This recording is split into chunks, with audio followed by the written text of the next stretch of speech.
Hello everyone, welcome to my channel, and today I am going to watch Take That, a show by India Today and MO.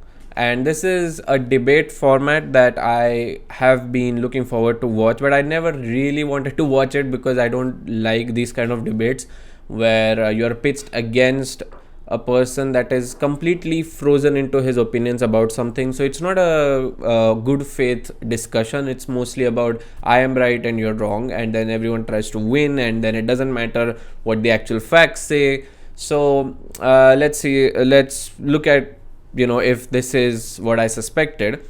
I think this format is also taken from the Jubilee YouTube channel, where I think they also invite a bunch of different opinionated people and then pitch them against each other. The topics range from, I think, religion to politics to other things. This is mostly about politics, and I'm going to watch the most watched video, which is of Shehzad Poonawalla. He's a spokesperson of BJP, and the YouTube video name is Students versus BJP's Shehzad Poonawalla. So, alright, let's see what we have. I just wanted to, I'm going to ask short questions. We can make this You conversation. can begin with your name. Oh, yes. So my name is Darsh Puri. Are you nervous? A little bit, yes. Don't be. So I'm a second year student Honestly, before anything, Shehzad Poonawalla's biceps are like really big. I mean, it's just a thing that I have noticed. Anyways, at Georgetown University. And yes, I'm very excited to ask you some questions. look at that. Look at the size. I mean, who wouldn't be afraid? No one, like, I would be nervous. I mean, look at, yeah. So yeah, let's start right off the bat, right? What did Professor Ali from Okay, so Professor Mohammed was arrested after calling women officers operator Sindoor briefings optics and hypocrisy following a complaint by a BJP youth wing member. Okay, so Professor Mohammed was arrested. This is a fact after saying that that was hypocrisy. So I think, yeah, so after Operation Sindhu, three women came into the press briefing and then they demonstrated the details of the operation. At the time, I do remember that a lot of people said that, this showcases the quality that we have and bravery of women in our armed forces. So, yeah, and clearly this professor did not like that and said this is hypocrisy and this is optics, meaning that this is just something that BJP wants to show. And he was arrested. So firstly, I think we have to say this person, regardless of what he meant, should not be arrested for saying something. And I think this is a core belief that we should have. No one should be arrested for saying something. And obviously there are laws that say that it should, whatever you are saying shouldn't harm the integrity of the country, or it shouldn't damage our safeguards against other countries, or it shouldn't incite violence. So these are other things, but again, these are, it is a bit ambiguous anyways. So yeah, shouldn't get arrested though. Let's see his question. Ashoka University say wrong when he made his remarks during Operation Sindoor? Well, I think that So his question is, did he say anything wrong? Let's look at the question now. for me to decide, that's for a court of law to decide. Okay. And the court asked for a probe to be done into that. And whatever the court finally decides, that's up to them. But having said that, this is an ecosystem. The ecosystem that protected or patronized or wanted to bat for this person is the same organizations and the same ecosystem that has said Sadak Ka Gunda for our Sena Pramukh. Okay, so here he is completely, I think this logical fallacy is called the red herring. And what the person does here is that when he's asked a question, he diverts from the actual subject. The question was, did he say something wrong? The answer was supposed to be, or like not supposed to be, but like a very good answer could have been, you know what, according to me he said something wrong, because yeah, he's a big BJP spokesperson, so he has the right to have that opinion and he has the right to have any opinion. But what he does, he said, you know what, the court should decide if he said something wrong or not. But here's this other thing that also happened, and you're not talking about that. Well, I mean, he got 2 minutes to ask you a question. And the first thing that he also now says, that this is the same ecosystem that is supporting other parties, calling names to other politicians. but my opinion itself proves that that's not the case. I'm not a part of any ecosystem. I am just here to. I just said he shouldn't have been arrested, even if maybe he said something that a lot of people don't agree with. But yeah, now I think, okay, let's see what he says. The same organization that has doubted surgical strike. This is the same set of people who've doubted Balakot air strike. They're the same set of people, despite the overwhelming evidence on camera, have doubted and said that Operation Sindoor was a failure. So I think that you can obviously have opposition to the BJP, but it should not transmutate into opposition for the armed forces. And let me give you a more concrete example. While we're shooting this right now, just yesterday, day before this recording, we celebrated or commemorated Kargil Vijay Divas. That's the triumph of the Indian Armed Forces in the Kargil operation. And do you know that when the UPA government came to power in 2004, between 2004 to 2009, they did not commemorate Kargil Vijay Divas on 26th of July, saying that it was a BJP war. Now, you'd remember that when Vajpayee was the leader. I mean, what does this have to do with his question though?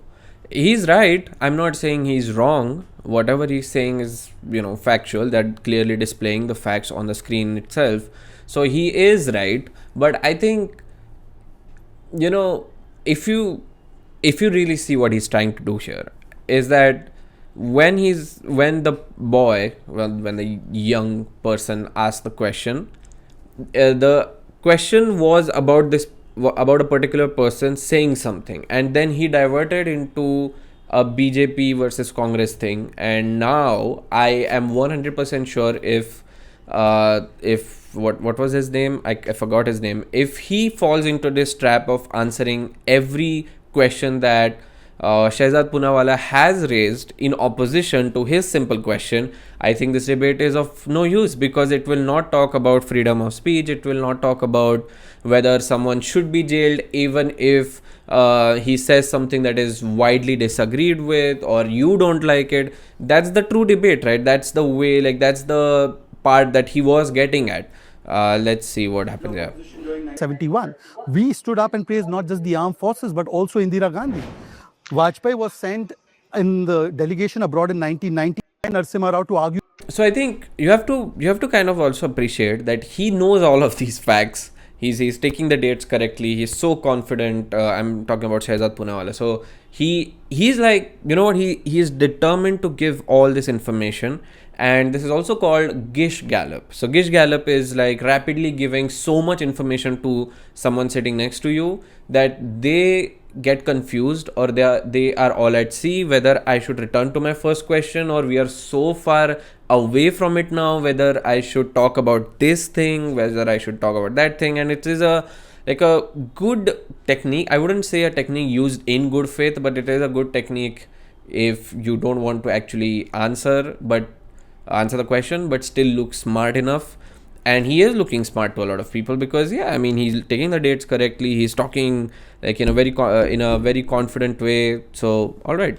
Yes, case. Never did we ever question Narasimha Rao's government at an international platform. But okay, so never did we question Narasimha Rao's government at an international stage. So this has so many generalizations. I don't know. So you can't even answer that question. You can't actually say, no, we did question. So he's going to say, no, we didn't. So, all right. Today, when Prime Minister sends a multi-party delegation to argue the kind of things that we have done, this new template we've set through Operation Sindoor, what do we find? Jairam Ramesh of the Congress party says that these people, these MPs, including his own MP, are like a bunch of terrorists. They don't even... Again, he is not wrong here. They are showing the facts. So if other politicians are making these comments, are making or calling names to the other politicians without any evidence, whatever they're saying, if it should not happen. It is, I don't think that person, I should remember the name. Someone comes in next, I am going to remember the name.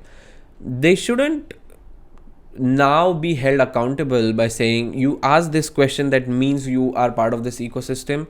And then that doesn't mean that person is completely agreeing with what Congress is saying. And this happens a lot when we talk something specific, and then the issue is completely turned into Congress versus BJP, and he said that and that, and that's why I don't like these debates. I am into just 1 minute 50 seconds, but I'm already identifying a lot of things that I think give me anxiety watching these videos, trigger me watching these videos. But anyways, that I am saying, and I am giving credit to Shehzad Poonawalla that he is not wrong in what he's saying. It's just that the question wasn't that. Even listen to Dr. Tharoor, and I'm sure Dr. Tharoor, when he keeps India first, he says the armed forces delivered a resounding blow to Pakistan, that no ceasefire was done, no surrender was done. The Congress says that he will not speak for us because he doesn't put family first. So doesn't this showcase a prevailing attitude? Like, it's always said, dubito ergo cogito ergo sum. You would say, I doubt, therefore I think, therefore I am. And I feel that in the current scenario, perhaps civil society is suffering from this problem, because doubt or criticizing something or questioning something is often considered like malintentioned. And perhaps that is an attitude which needs to be changed. Look, there's no problem. Okay. So what he now said is again completely off topic. It doesn't mean anything. It is not even a reply to all this information provided by Shehzad Poonawalla. And I think I'm going to skip to the next question, because what he should have done is say that, you know what you are saying, all of these things might be true, are true, and I don't want to talk about it right now because my question was about this professor who said something and was jailed. What is your opinion on that? Do you think people should be jailed for what they speak? That's what he had to stick to, but he didn't, because I get it. I mean, he's a student. This is a guy with big arms. Look at this. So, okay, anyways, but he might get intimidated, and then he completely went to a different direction by saying, you should doubt, and you know what. So then that means that he's taking a position of supporting the things that are said by the Congress. And he doesn't realize that in that moment. He thinks that the opposite person is smart enough, or the opposite person is honest enough. I don't think Shehzad Poonawalla is not smart. He's a very smart person. The person sitting next to me is honest enough to know the context that I am not in support of these things, but I am in support of criticizing or doubting the people in power. But that is an amazing leap to assume. That is something very big to assume of someone who is come to debate you. So it's very important what words come out of his mouth. But all right, let's see now. Asking questions, there's no problem in having doubts. In fact, a democracy is strengthened by the questions that one asks. But there are certain areas where national interest prevails over party interest, where we stop Rajniti and we put Rashtra-niti above Rajniti. For instance, do you know that the Congress party in the 1990s... Right, he's back at it again. He is so brilliant in doing that. He answers the question in one line and then directly goes to, for instance, this happened in 1990, this happened in 1960, this happened in 1952. Do you know about this? And he's brilliant in doing that. I mean, I have to appreciate this. And the other person is just, he's just going to feel like, oh, you know what? I haven't studied this. Am I good enough to talk with this person? But the right thing to do is just to say, I don't care about this. I wanted to talk about this, talk on this. So let's when Narasimha Rao government was there, did not conduct the nuclear tests under international pressure. And it was only when Vajpayee came that we went ahead with those nuclear tests. Now, should we, for the sake of opposition to one party, compromise on national interest? Let's take a more concrete and relevant example. For instance, the Operation Sindoor achieved the objectives that we had set out. For instance, we destroyed the 9 terror camps. We hit Pakistan on their military bases, including 11 bases, including the Sargodha base. We've seen that the Rahim Yar Khan base has not been operationalized even after 60. So again, quite good. I'm skipping to the next question because I feel that this question is going nowhere really. So let's skip it. He's the guy in the promo, like the first few seconds where they show the most heated moments of the video. He's the guy who actually started cursing and then went and sat down. So I hope this is more entertaining. Start with a bit of a historical background. In the first Lok Sabha, that was when Jawaharlal Nehru was Prime Minister, the Congress had a brute majority of 364 seats. He is already, the mention of Jawaharlal Nehru is going to defeat him, because again, Shehzad Poonawalla, I think he is a very smart, like he's going to, whenever Nehru comes into the conversation, there's always room to deny his good things, or like, point out his bad things, and then it becomes Nehru, Savarkar, BJP, Congress. So he is leading Shehzad Poonawalla into that. I haven't watched what happens. All right. But even at that time, Minister Nehru made it a point to make Parliament the temple of democracy. And the first budget actually had 79 hours of discussion over it. Under the 17th Lok Sabha, under Prime Minister Modi, the Parliament assembled for an average of 55 days. Within that, recently in 2023, we saw the BNS, the BNSS, and the BSA that were passed. And they were passed at a time when 146 members of parliament from the opposition were removed by the presiding officers of the Lok Sabha and the Rajya Sabha, who are members of the BJP. The Manipur issue, which has seen the displacement of more than 40,000 people, and people are living in refugee camps. But despite the Prime Minister not visiting Manipur, the discussion on Manipur was held for 41 minutes in Parliament after a more than 10-hour discussion on the Waqf bill. And on the Manipur discussion, 9 minutes of that 41 minutes were taken by the Home Minister. So how is Parliament still the temple of democracy in the 21st century, according to you? You know what? I think what he wanted to ask is that why isn't the current government spending more time on more important issues compared to some other issues? But I think what is going to defeat him in his question is because, first of all, he mentioned Nehru, then he mentioned all the bad things about what the Modi government has done according to him in the parliament, and then say, how do you think that the parliament is still the temple of democracy? So what is the question? The question is, do you think it is still a temple? And it is a very subjective, a very generalized thing, and I think the answer is not going to be anywhere near what the context I provided, but it's just going to be like lashing out on everything that this Hanuman said. Like, maybe again getting the names right, I'll get the name right of the next one. I'm sorry. Since you started by quoting Prime Minister Nehru, whom There you go. He's going to dismantle the Nehru argument in like 5 seconds. He's that good. I have great regard for, you'd also be happy to know that Prime Minister Nehru didn't have any formal leader of opposition position while he was Prime Minister. In fact, till 1969, we had no leader of opposition in this country. And the first time that we had a recognized leader of opposition was when the statutory bill was passed by the 1977 Janata Party government. So for all of democratic credentials of Prime Minister Nehru, he also put Majru Sultanpuri, a great lyrics writer, some of you might be aware of him, in jail for calling him Hitler. Today, every day, Prime Minister Modi is called Hitler. Nobody is going to jail for that. In fact, And again, red herring. Actually, not red herring in this instance, because he did talk about Nehru, so he's going to address that. But Gish Gallop, yeah, giving like loads of information in quick pace, like a machine gun. And the next thing that he said, that Nehru put the poet, Majru Sultanpuri was arrested in 1951 for writing and reciting a poem in which he likened Nehru to Hitler. So again, shouldn't be put into jail. And what Shehzad Poonawalla now addresses is that a lot of time Narendra Modi is called a fascist, or he is called like, okay, he's a genocide leader, and by a lot of people, and a lot of them are not jailed, which is completely true, because I think they shouldn't.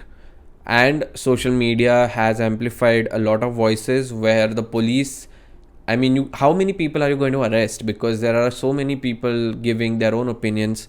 So this shouldn't be. And then we come to the first question that was exactly about this, that what Nehru did to this writer shouldn't have been done to the professor as well, who called the women coming into the press conference of Operation Sindoor as optics, right? So that's where, so he kind of agrees that it shouldn't happen, because he's condemning the act that Nehru did.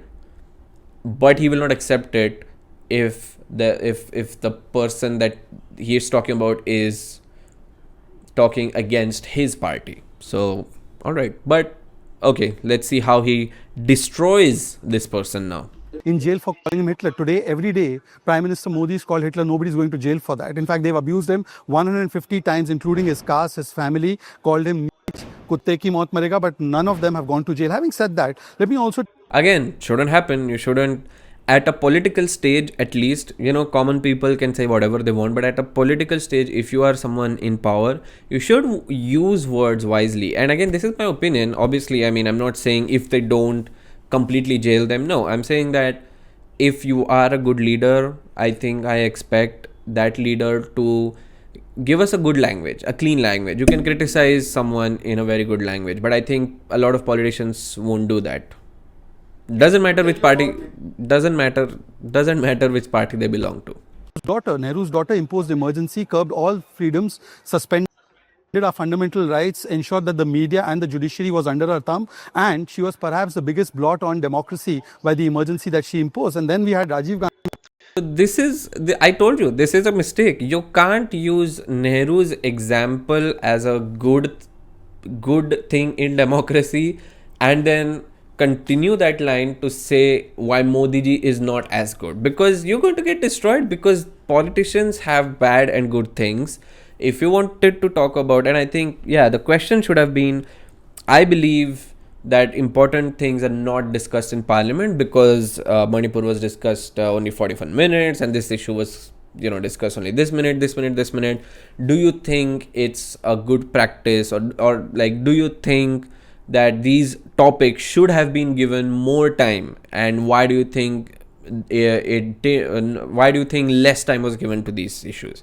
And now he is completely into like a corner where it becomes more apparent when he doesn't, and he will still do the same thing. I don't think he will actually try to answer the question. He'll still do the same thing where he will give a bunch of information and say, but we discussed this, discussed that was more important. But he will, but then it becomes easier to identify how he dodged the question. But when a question starts like this, he is kind of answering the question. So he's kind of refuting everything that this person said. This person is the boy or the student who asked the question. And then that doesn't become very easy to spot whether he is trying to deflect or he's trying to, because he's actually answering the question. To pass two anti-media laws, one of which the press. And again, I'll repeat, he is not wrong. I'm not saying whatever he's talking about is completely false, and he's a smart person. He's giving the truth, but that truth doesn't belong in this answer. So that's what I'm trying to say.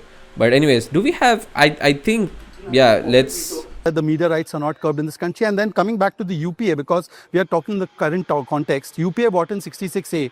Basically, journalists, including one former journalist from this group, was not allowed to tweet what he wanted to tweet, because 66A prohibited all kinds of tweets that the government did not like.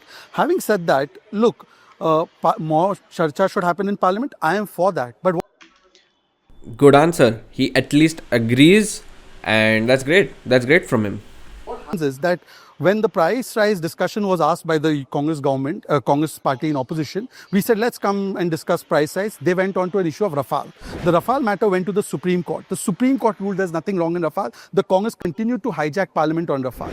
Then they asked for a discussion on COVID. We said, let's come and discuss on COVID.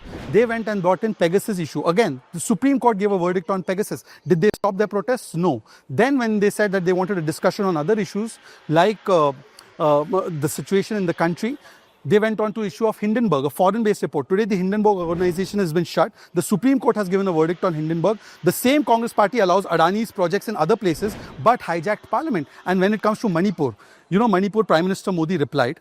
Home Minister obviously replied. But when it was the turn of the Prime Minister to speak in Manipur issue, the no confidence motion was brought in Delhi in the parliament. The opposition walked out. By the way, in the Manipur assembly, where the government of BJP was there, no confidence motion was brought against that government. By the way, when the emergency was extended in Manipur just recently after the Waqf bill debate, it was a discussion that was held late at night. We were committed, so we continued the discussion. Entire Congress party, including Rahul Gandhi, did not sit for that discussion. So they are not interested in Manipur. They are interested in politics on Manipur. Okay, so I don't know a lot about this. what happened and why wasn't discussed. But this is a good enough answer, I think. But again, I mean, I do need to check that were these the legitimate reasons why the discussion didn't happen. But at least we can say, differentiating this answer from the first answer, that what he asked, he got the answer to that. And because he asked the question in a completely wrong manner, I think Shehzad Poonawalla actually wins this match. I think, yeah. Okay, this is going to be my last question. I think I have watched enough, but let's see what this girl asks. My name is Ira, and I'm from New Delhi. And Ira. I'm going to remember the name. Ira. Yeah. my question towards you is that I'm 18. This is going to be my first year voting. And one thing that a lot of young citizens were trying to figure out is how political parties respond to serious allegations, especially against candidates that have serious allegations against crime against women. So often there's a visible call for accountability when the allegations are from the candidates are from rivaling parties. But there's less of a visible call when the accusations come up from someone who's within your own ranks. So for my question is that, do you think the public suffers when justice is selective? And shouldn't all political parties, including yours, follow the same level of transparency and action when dealing with such allegations, with dealing with such convictions? And I think The question should have ended here. Now she's going to add something that is going to result in him taking that point and again answering in a way that makes us feel that this guy actually won. But and I think, yeah, this is a very serious question.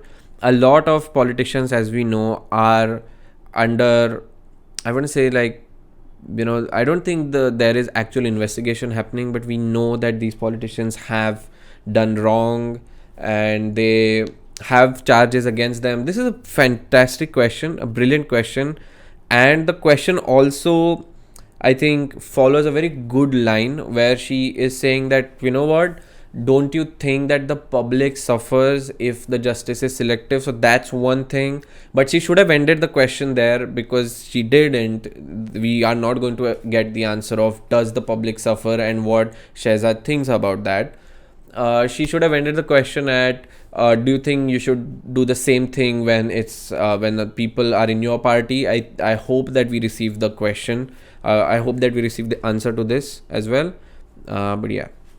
I'd like to talk about the 2017 Unnao rape case. The BJP MLA Kuldeep Sangar, he was convicted of rape, a 17-year-old girl. And the BJP suspected him for a really long time, but they did not take any action. And they took more than a year to expel him. Versus when the defamation case against Rahul Gandhi had happened in 2023, they ordered him to resign from the parliament within 24 hours. And the other thing is the Bridge Bhushan. Again, please end the question, because if she keeps on adding things, we won't get the. It's brilliant the way she has researched, the way she has framed the question is also really, really good, because she has actually given two very good examples and then showcased the disparity between the two cases and how these cases were handled. But she should just end the question like, what do you think about this? So yeah, but okay, let's see where she goes. The assault case. There were multiple female wrestlers that had accused him of sexual harassment, but he served during the party. He was a prominent figure during the investigation, and there was no action taken. So my question is, Yeah, the action was taken. He was suspended. So she's giving a very good opportunity for Shehzad Poonawalla to take this and say, you know what, no, action was taken. He was suspended. When we got to know he was suspended, and because she doesn't have the chance to refute that, we won't see a counter question saying, yeah, but it was only when the pressure was so much that he was suspended, but his son still got the ticket. So let's see her final question now. All right. So first of all, I completely agree with you that probity in public life, integrity and moral fiber, moral character should be a very important part for all political parties. It shouldn't be your criminal versus my criminal. Yeah, great, good answer. And therefore, for me, a more reasonable benchmark towards that is because, see, look, in politics, people make allegations at each other. Now, can we ask people to resign at the drop of an allegation? Perhaps no, because that will become an unending spiral. Rahul Gandhi faced a rape allegation as well. Should we have asked Rahul Gandhi to resign? No, I don't think so. The benchmark should be, in my opinion, my humble opinion, that when charges are framed by a court of law. So this means that an investigating agency commits a charge sheet against the person against whom an allegation has been made. So FIR is filed, a charge sheet is filed post-investigation. The court takes cognizance and files and gets the charges framed. I think that should be the minimum benchmark. Now, when you came to the Yeah, that is correct. That is absolutely correct. But he is still missing the fact that in our country, when it comes to cases against the powerful, when it comes to cases against politics, when it comes to cases against politicians, many times there is interference, many times there is bribery. Now, I can't say to specific cases if this happened, if this didn't happen, but there is a lot of chaos. So the minimum benchmark in an ideal world should absolutely be if the charges are concrete and if the case that is running and it's proven that the person is guilty of these charges. But also I feel that maybe there should be like a time frame when, if the allegations are serious and the proof submitted in the court are serious, that the court should order the party or the government to say that, you know what, for the next 20 days or for the next 2 months, this MP is banned because the case is going, and the proof that is given for these cases is overwhelmingly positive. So until he then goes on to, fight his case and then is released for not being guilty, he can't work as an MP. And if the case also takes more than a year, then that MP loses his or her seat, and then you have to take a re-election. And then after 1 year, maybe if that politician is set free, he can run for the election again. And it's going to be a huge loss, and there's going to be people who can take advantage of this. But I'm just suggesting, it's not a perfect solution. I'm not saying use this, I'm more smarter than you and I know how systems work. No, I'm just saying that there should be something that allows us or allows the government to suspend someone based on serious allegations, even if the case is still pending. Or yeah, but I think what he's talking about is pretty true. I think I don't feel he's trying to divert from anything. I think this is a very honest answer that he's trying to give. Yeah. Rahul Gandhi vis-a-vis the other issue of Unnao MLA Sengar. Sengar was charged by our police. The court heard the matter. While the matter was there, we suspended him. Yes. I said that she shouldn't have. She shouldn't have said that nothing was done. And I think because she was so excited to ask the question and the question was going so long, I think sometimes it happens that when we are talking for like a lot of time, we tend to like shorten some of the sentences because we feel we're taking too much time, and that's why maybe she said and nothing was done, while I said he was suspended, and he will say that we suspended him. So yeah, maybe she shouldn't have said that, and that just gives him another point. And after he got convicted, because you see, the court has to ultimately decide whether a person is guilty or not guilty. When he was convicted, we immediately threw him out of the party. We did not defend him. Having said that, now look at the same benchmark. Lalu Prasad Yadav is convicted 5 or 6 times for corruption. The first time he was convicted in 2013. He is the national president of Congress's ally party, the RJD. And they talk about probity in public life. Look, we throw out people the moment their charges are framed. We've done that in the past. In fact, one of our presidents... Also, they don't. They do it and they don't. So, again, yeah, it's a good answer, good enough answer, but you have to also say that yes, they do and yes, they don't. Just like the other parties. And he's also correct about the Lalu Prasad Yadav thing. Was also involved in a corruption case. Even before his conviction, we had thrown him out, or he had to step aside. But here on conviction, they continue to defend. Now, when it comes to Rahul Gandhi, why the action was taken on Rahul Gandhi was convicted in that case. Now, and his conviction hasn't been overturned or stayed till now. He's just got temporary relief from the Supreme Court. He was convicted for calling the entire Modi Samaj chor. So he's been convicted. opposed to, say, another case that you cited. Now, in that particular case that you cited in the end, that case, the court has recently closed the case. And still, BJP on its part made sure that that person did not get a ticket in the last Lok Sabha election. So therefore, the BJP sets a very high standard. The Congress and its allies, they criticize a lot, but they don't follow their own standards. Yeah, that's a good enough answer, I think. Like I said, so overall, my view is that this is a good format, maybe to just get people in power on a stage where they are asked questions. But I feel that if India today wanted to do something and wanted to actually bring people in power against questioning, cross questioning, they should hire good journalists and put them against these people, whoever the guest is, because students, they're not going to,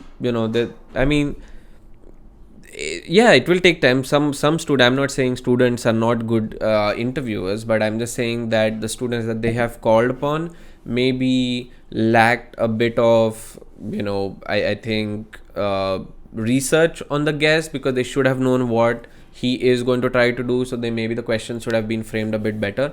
Overall, this show, as I suspected, it's all about when a question is asked, and if the question is very uncomfortable, then the guest is going to turn to recalling, oh, but what about that, and what about that, and it's called whataboutery as well in journalism, where you just compare something to the previous thing and say, but you didn't talk about this, so why are you talking about that? I think there are a lot of techniques that are needed to really bring out the hypocrisy in someone. Overall, of this video, my review of this video is, it was fine. I didn't learn anything new out of it. I didn't learn anything. I didn't actually see anyone question the people in power the way they should have. And I think maybe there would be a lot of good things in this video later on, and that's for you to decide. I wouldn't say don't watch this video. Do go and watch this video and watch other videos as well. My job is to just look at it and try to find out whether truth is being spoken, and I feel that this debate format with just 3 minutes to ask a question without any rebuttal, which will come later on. I think he said that there will be a break and then the student will come and try to refute the answer that was given. But I feel it should just be like a one-on-one, and Jubilee does it a bit better, because I think what they do. So if you haven't watched the Jubilee debates, I won't encourage you to watch them, because they are like far worse. But still, early Jubilee debates were very good, because what their format is, that a person comes in and he or she gets around 13-15 minutes, I think, and then the other people, 20 people sitting around that person, get to raise a red flag, and if enough red flags are raised, then the person is replaced. But they still get a chance to have a conversation one-on-one, and there are, like, I think 2 to 3 to and fro patterns that happen. So that's a much better format, although it still doesn't give us a lot. So I think the biggest thing, or like the most important thing, if we want to do and improve discussions online, is having good journalists sit with good analysts and good politicians and have a very good faith discussion and debate, which I don't know if it happens, but all right. That was the episode.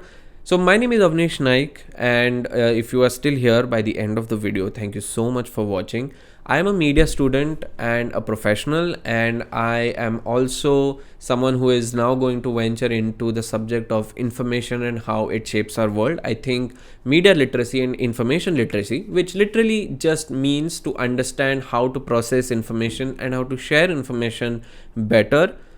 That is my interest, and I feel India needs it, and I need it as well. So this channel is going to be about exploring these systems and how they affect us, how they shape us, and also having some fun. You can also follow my other channel, Navigating, where I do a convocast with my fellow friends and talk about daily life and how information systems affect that, and what do they mean.